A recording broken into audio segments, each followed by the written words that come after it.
Hey everyone, welcome back. आज हम सीखेंगे कुड हैव का यूज़ कैसे करते हैं। जब भी हमें पास्ट की किसी एबिलिटी या पॉसिबिलिटी को बताना होता है तब हम कुड हैव का यूज़ करते हैं। और इसकी पहचान क्या है? जिस हिंदी वाक्य के आखिर में सकता था, सकती थी या सकते थे आता है, वहाँ पे कुड हैव का यूज़ होता है। और जब भी हम कुड हैव का यूज़ करते हैं तब उसके बाद वर्ब की थर्ड फॉर्म का यूज़ किया जाता है। तो स्ट्रक्चर कैसे बनेगा? Subject plus could have plus verb की थर्ड फॉर्म प्लस ऑब्जेक्ट। अब इसे अच्छे से समझने के लिए यहाँ पे हम डन का यूज़ करते हैं। कुड हैव डन यानी कुड हैव प्लस डन।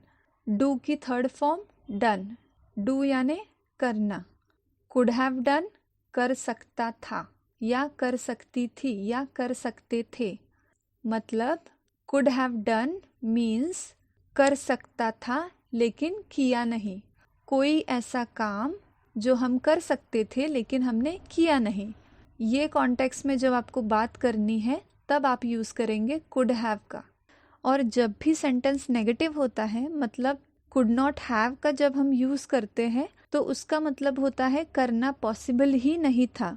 कोई काम है जो मैं करना चाहता था लेकिन वो करना पॉसिबल ही नहीं था, तब हम यूज़ करेंगे कुड नॉट हैव का। तो in short could have done का मतलब होता है कर सकता था लेकिन किया नहीं, और कुडंट हैव डन का मतलब होता है मैं करना चाहता था लेकिन पॉसिबल ही नहीं था। अब हम इसे और अच्छे से समझते हैं एग्जाम्पल्स के थ्रू। वो ये काम कर सकता था, यहाँ पे पास्ट की बात हो रही है।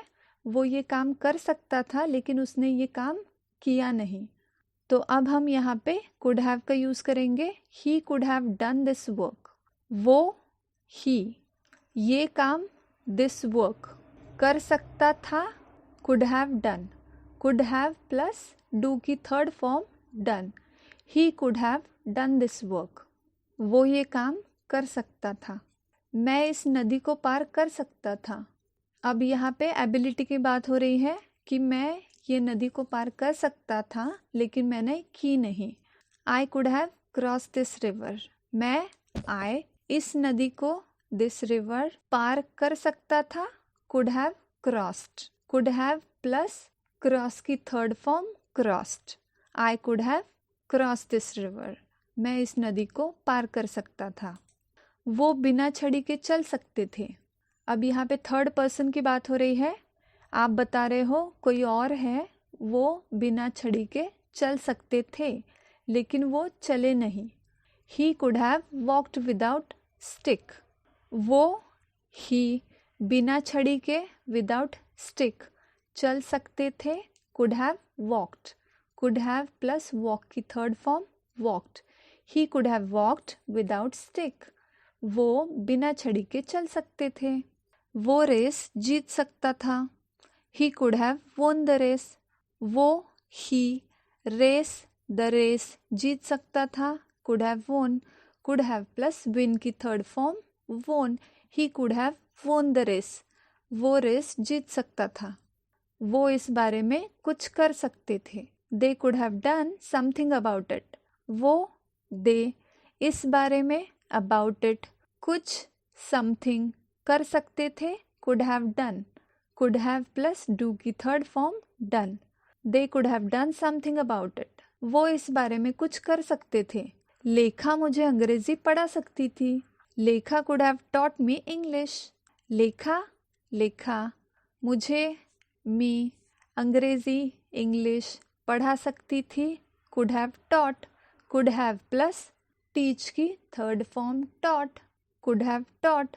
लेखा could have taught me English. Lekha मुझे अंग्रेजी पढ़ा सकती थी। हम उसे बिना किसी मदद के पकड़ सकते थे। We could have caught him without anyone's help. हम उसे हिम बिना किसी के मदद के विदाउट एनीवन्स हेल्प पकड़ सकते थे, could have caught. Could have plus catch की third form caught. We could have caught him without anyone's help. हम उसे बिना किसी की मदद के पकड़ सकते थे। वो बिना पढ़े ही परीक्षा पास कर सकता था।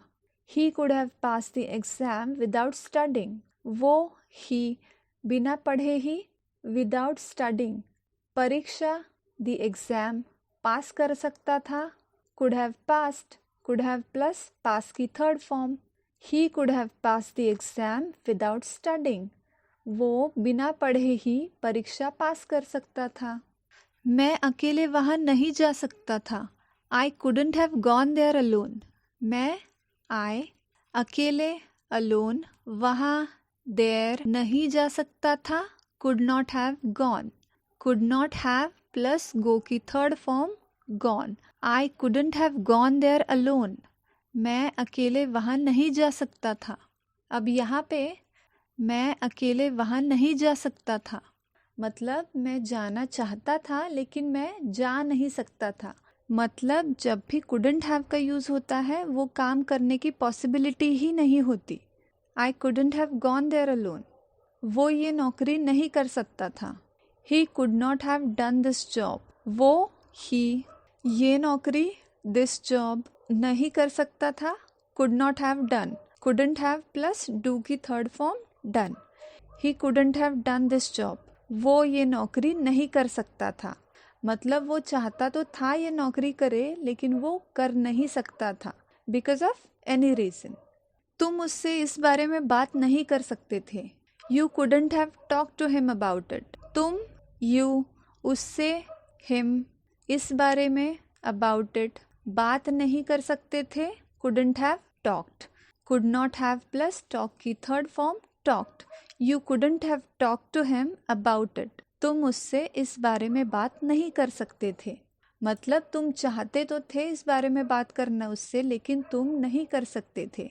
हम ये कार नहीं खरीद सकते थे, we couldn't have bought this car, हम, वी, ये कार, दिस कार, नहीं खरीद सकते थे, couldn't have bought, could not have plus buy की third form bought, we couldn't have bought this car, हम ये कार नहीं खरीद सकते थे। हम खरीदना चाहते थे लेकिन किसी वजह से हम ये नहीं खरीद सकते थे। वो बिना किसी टूल के ये प्रोजेक्ट पूरा नहीं कर सकते थे।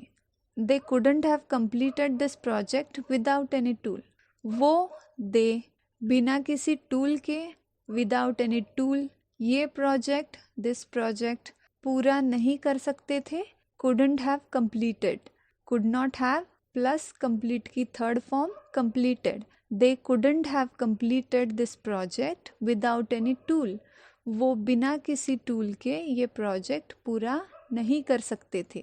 वो इस परीक्षा को पास नहीं कर सकती थी, she couldn't have pass this exam, वो, शी, इस परीक्षा को, दिस एग्जाम, पास नहीं कर सकती थी, couldn't have passed, could not have plus pass की third form passed, she couldn't have pass this exam, वो इस परीक्षा को पास नहीं कर सकती थी। मेरी बहन इस समस्या को हल नहीं कर सकती थी, माई sister couldn't have solve this problem, मेरी बहन, माई सिस्टर, इस समस्या को, दिस प्रॉब्लम, हल नहीं कर सकती थी, couldn't have solved, could not have plus solve की third form solved, my sister couldn't have solved this problem, मेरी बहन इस समस्या को हल नहीं कर सकती थी। बहुत ही सिंपल से सेंटेंसेस थे। आई होप आपको समझ में आ गया होगा। इन शॉर्ट, कुड हैव का यूज़ हम तब करते हैं जब हिंदी के किसी भी वाक्य के आखिर में सकता था, सकती थी या सकते थे आता है। ये इसकी पहचान है। ऐसा कोई सेंटेंस अगर आपको दिखे तो उस सेंटेंस को ट्रांसलेट करते वक्त आप कुड हैव का यूज़ करोगे। जब भी हम कुड हैव का यूज़ करते हैं तो उसके बाद हमेशा ही वर्ब की थर्ड फॉर्म आती है। सो कुड हैव डन का मतलब होता है कर सकता था लेकिन किया नहीं, और कुडंट हैव डन का मतलब होता है करना चाहता था लेकिन पॉसिबिलिटी ही नहीं थी। सिर्फ ये दो चीज़ें याद रखो और आप कुड हैव का यूज़ आसानी से कर सकते हो। आई होप आपको समझ में आ गया होगा जो भी मैंने आपको बताया। अगर ये वीडियो आपको यूज़फुल लगा हो तो इसे लाइक करिए, शेयर करिए और चैनल को सब्सक्राइब ज़रूर कीजिए। फिर मिलेंगे। Till then keep learning and thank you for watching.